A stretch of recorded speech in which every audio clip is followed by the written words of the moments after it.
Couple of sacks that he had in the game against the Saints. Arden joins us now on 104.5 The Zone. You probably weren't expecting Mike screaming in your ear on the phone line. I'm sorry if that caught you off guard. Nah, that's all right. It sounds good.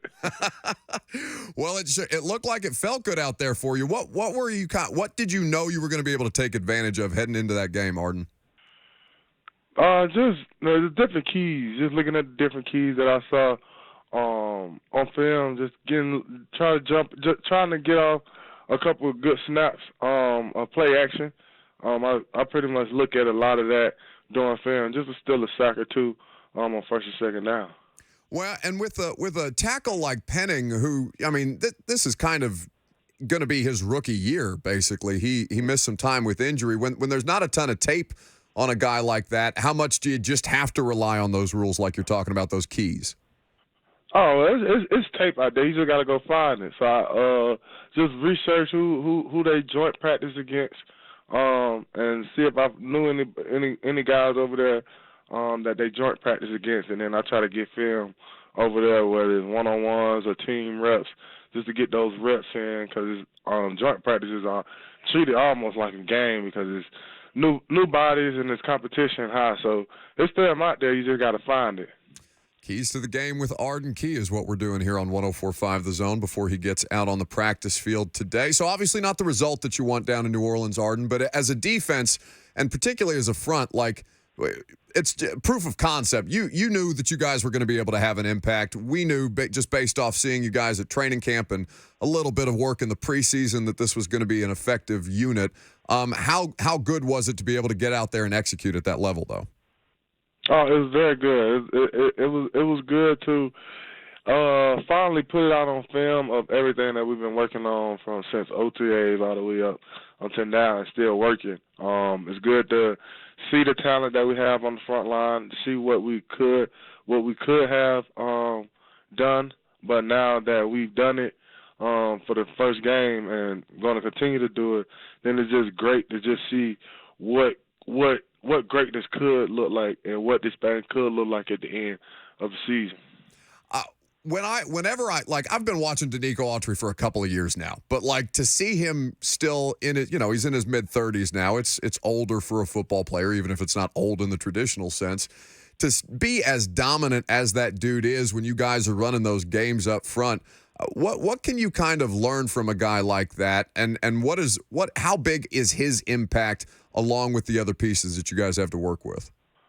Very big and impactful. I've been studying Nico for about 3-4 years now, and it's just a blessing to see him, just to be able to rush beside him, and then being able to have that older guy who's seen a lot of football, who's seen the game change a lot in many ways.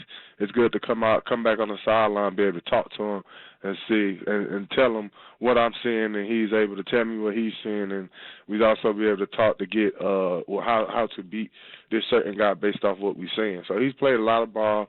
He know a lot and knowledgeable in a lot of different areas, whether it's the run game or the pass game. Well, what's that dynamic like? Because having covered Nico a little bit, like not the most talkative guy with us. You guys seem like you might be a bit of an odd couple.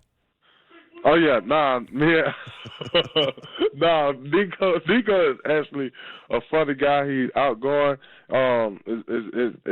He got to be comfortable with you. He's one of those guys who's very quiet, really, if you don't know him. But if you get to know him and get close with him, then he's very talkative and a comedian. Arden Key's hanging out here with us on 104.5 The Zone. So the Chargers at home, your first home game as a Titan at Nissan Stadium. What excites you about the matchup and the opportunity this weekend?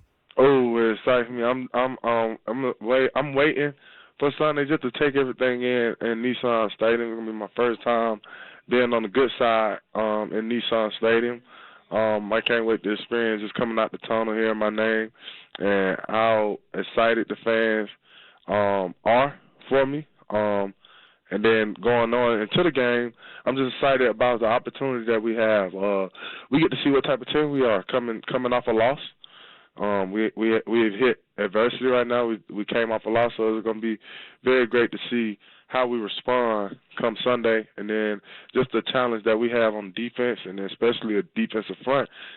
We have to get to the quarterback. We have to affect them. We have to hit them. We have to be around them. He just have to feel our presence this game. We have to play. We played a good game last game, but we have to play an even better game this game if we want to win. Well, you mentioned find out what kind of team you are and how you respond to that adversity. You were a part of something like that last year with the Jags. I mean, I believe the start was 2-6, and the way that you guys finished down the stretch was incredibly impressive. And you being on the right side of one of those incompletion/fumble recovery calls in a game against the Titans at the time. What did that experience with Jacksonville last year kind of teach you about how to manage a situation like this? I think it was taught to me more so in San Fran. San Fran, we lost 6 games in a row, and I think what taught me is that we have a long season ahead of us. That you have those couple teams where they're just out of the hunt or the playoff hunts and stuff like that. But you have towards the end that you have those certain teams in division that is close. Whether you have one game separating them, or a half a game, or whatever the case may be. So it's all about just staying consistent in your work, knowing that we doing everything that we need to do to prepare to win, but we just didn't get that results. But like I tell people, those tables turn, every table turn. So it's just all about just staying focused, staying locked in on the keys and on the details, and getting those wins, because the time that you lose is 3 points, 7 points here. You might get a 14-point, 10-point, but most of it is 3 points. So what that tell you is it's only two to four plays out there that you left out there that could have been that play that you could have won. So it's just basically just staying ahead of the game. Just being consistent in the work and trying to get those 2 to 3 plays that you leave out and turn it good for you. Now, this is your third time on the radio show. You've barely been a Titan for 3 months, much less 3 appearances on this damn radio show. We can't let you get out of here without playing a little high key, low key. Yeah, let's get it. It's America's favorite game, high key or low key, with Titans outside linebacker Arden Key. So let's jump right in. Arden, you know how this works. Last season, you were playing on the East Coast. You've had experience on the West Coast as the Titans get ready to host a West Coast team. So, high key or low key, East Coast greater than West Coast? High key. High key. High key. That's that. He didn't even have to think about that. Said it with your chest. Easy. High key. You were talking about your relationship with Danico Autry. He is a Mississippi State Bulldog. Jeffrey Simmons is a Mississippi State Bulldog. You are, I believe, the only LSU Tiger on this football team. Except for Christian Fulton. Excuse me. Yes, apologies to Christian Fulton. The Tigers are headed down to Davis Wade Stadium this Saturday, an 11 a.m. kickoff. Arden Key, high key or low key, cowbells? Low key. Is there a lot of trash talk going on? High key. A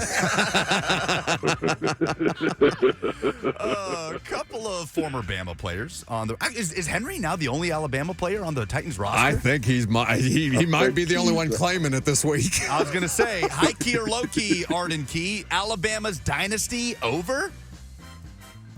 High key. Oh, with his chest, Arden Key, a tremendous appearance.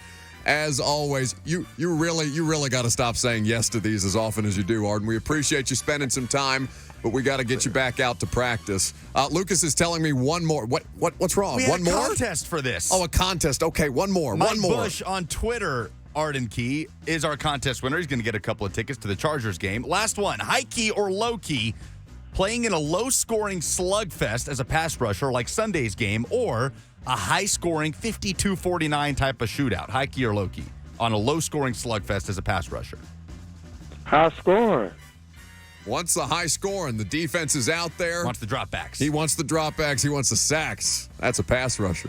Hey, Arden, thanks for spending some time. We appreciate you, buddy. Yes, sir. Appreciate it. That's Arden Key. Seriously, he's got to say no more often. He's a professional athlete. He's a multi-million-dollar athlete. We're sitting here wasting his time with high key, low key. He's a good sport. Yes, he is. The man. Oh, goodness. 615-737-1045. AJ Parkinson says, come on, Buck, ask him if the car fumble was a fumble, then ask him about the Dobbs one. I did in the locker room on Sunday. What did he tell you in the locker room on Sunday? He said it's literally, basically what Vrabel said is it's going to be an incompletion this week. It's a fumble next week. I've been on both sides. Like, the thing that they all keep repeating to us is consistency in the officiating. Consistency in the officiating. And that's really all that you can ask for. It is such a hard job that the officials are trying to do. I think we are all, well, I don't want to say that I think we are all sympathetic to that. I don't think most people are actually sympathetic